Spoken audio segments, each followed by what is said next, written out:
Voici la preuve que votre identité religieuse est fausse. Vraiment fausse. 1 Pierre 1,15.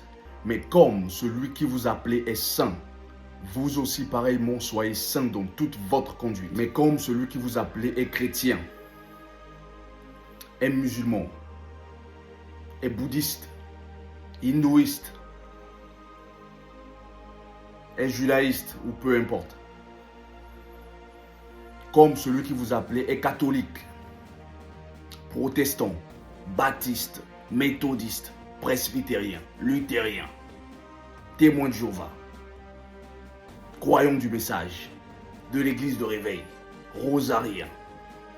Comme celui qui vous appelait est croix rouge, rose, bleue, peu importe la couleur des croix. La question est donc, pourquoi notre Père Céleste nous demande d'être saints comme lui? Écoutez la réponse. Verset 15.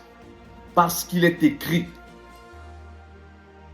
Non pas parce que tel pasteur ou tel apôtre ou tel prophète pense. Non, parce qu'il est écrit.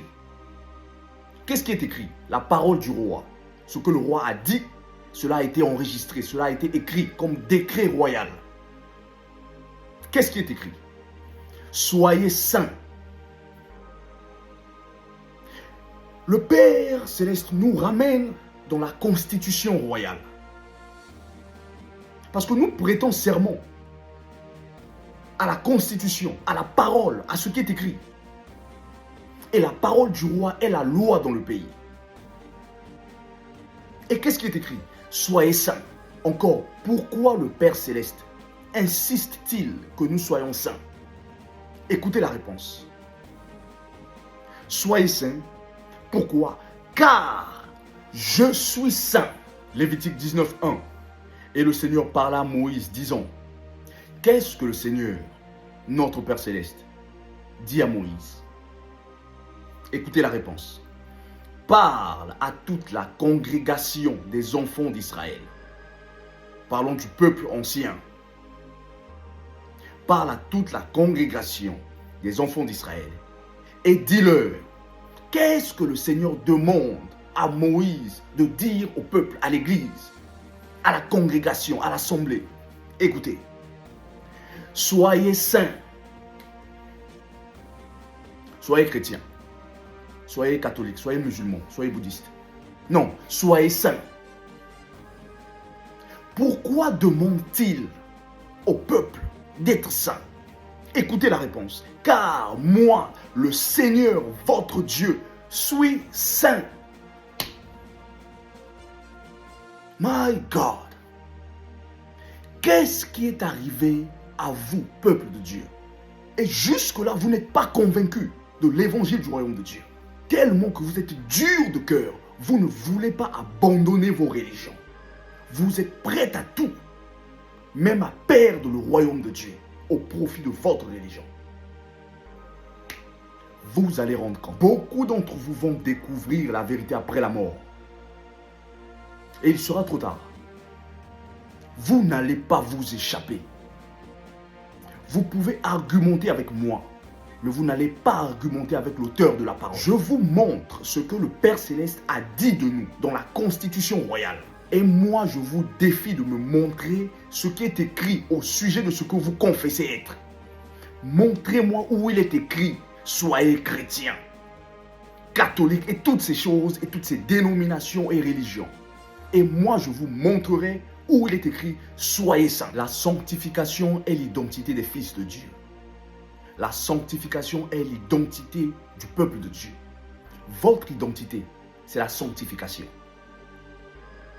Car Dieu a fait de vous des saints. La sanctification est le caractère d'un homme qui est un seul par Dieu. Un homme qui est le véritable loué par Dieu.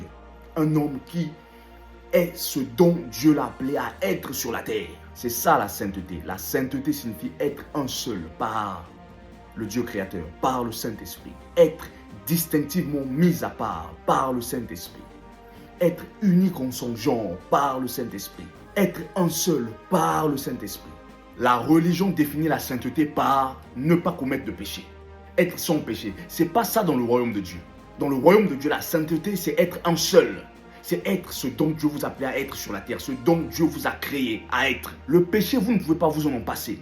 Depuis la chute de l'homme dans le jardin, l'homme s'est revêtu de la nature pécheresse du malin. Voilà pourquoi la parole dit de tout homme qui demeure dans le péché a pour père le diable. Pourquoi? À cause de la nature pécheresse. Le mensonge, le péché, l'incrédulité, l'impureté et toutes ces saletés fait de vous un fils du diable par nature pécheresse. Mais lorsque vous entrez en Christ, vous retournez dans votre position originelle de sainteté, de droiture, de justice. Vous retournez comme juste, comme saint, comme intègre.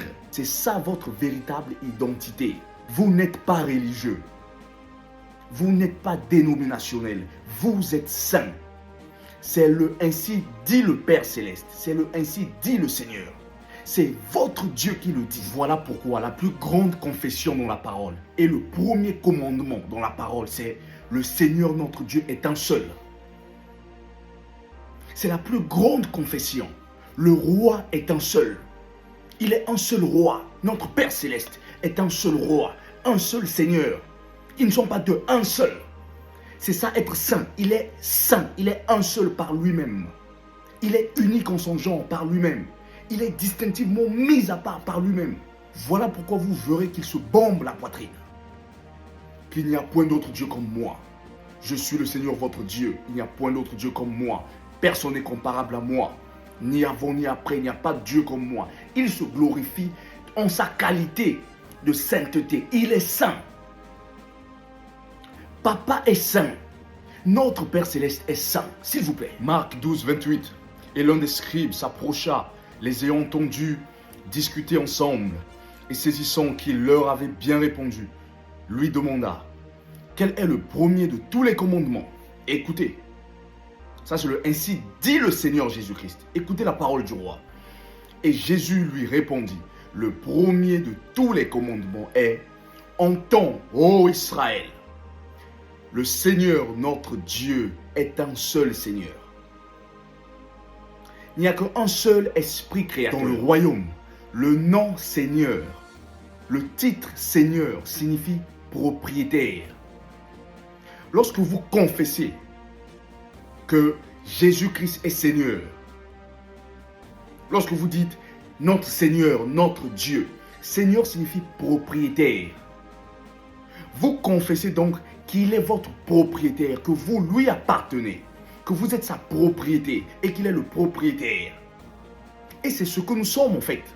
Voilà pourquoi la parole dit, la terre et tout ce qu'elle renferme et les peuples qui y habitent appartiennent au Seigneur. Appartiennent au Seigneur Dieu. Pourquoi? Parce que dans le royaume, vous ne vous appartenez pas. Les citoyens ne s'appartiennent pas. Les citoyens appartiennent au roi. Et c'est la responsabilité du roi de prendre soin de chaque citoyen. En fait, la réputation du roi dépend de la qualité de ses citoyens. Dépend de la vie de ses citoyens. Lorsque la vie des citoyens est médiocre, l'image du roi est salie. Lorsque la vie des citoyens est prospère, glorieuse, excellente, l'image du roi est glorieuse, excellente, prospère. Voilà pourquoi le Seigneur Jésus vous dit, portez assez de fruits afin que le Père soit glorifié. Il ne le dit pas juste pour le plaisir de le dire. C'est pour que la réputation du roi, l'image du roi, de notre Père Céleste, soit bien réputée. Et cela est réputé par nous. Ainsi, lorsque vous vous déplacez de cela, lorsque vous vous conformez à la religion et vous ne voulez pas prendre votre place dans le royaume de Dieu, c'est l'image du roi qui est salie. Et il vous sera difficile d'amener les gens à croire au Père Céleste, d'amener les gens à entrer dans le royaume de Dieu, à pratiquer la justice de Dieu, à vivre, à expérimenter la paix de Dieu, la joie de Dieu par le Saint-Esprit. Ça sera difficile.